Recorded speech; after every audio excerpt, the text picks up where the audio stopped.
పట్టణంలోని వివిధ ఆలయాల్లో నాగుల పంచమి పండుగను భక్తి శ్రద్ధలతో ఘనంగా జరుపుకున్నారు. మహిళలు భక్తులు భక్తి శ్రద్ధలతో ప్రత్యేక పూజలు నిర్వహించారు. తెల్లవారుజాము నుంచి మహిళలు భక్తులు పుట్టల వద్దకు చేరుకొని నాగదేవతకు పూజలు చేశారు. నాగుల పంచమి సందర్భంగా పుట్టలలో పాలు పోసి పసుపు కుంకుమ పూలతో నాగదేవతను పూజించారు.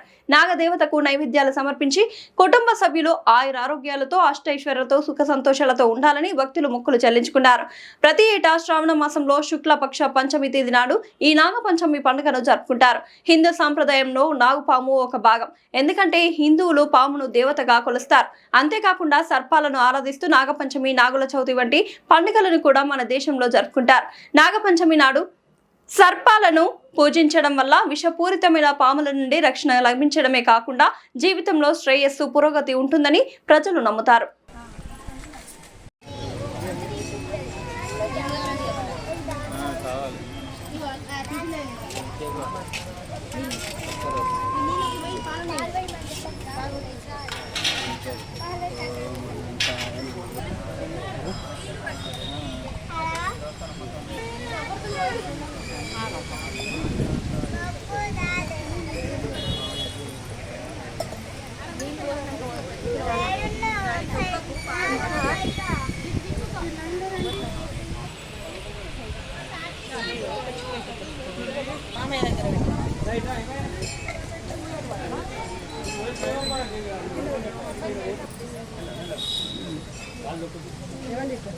ఓకే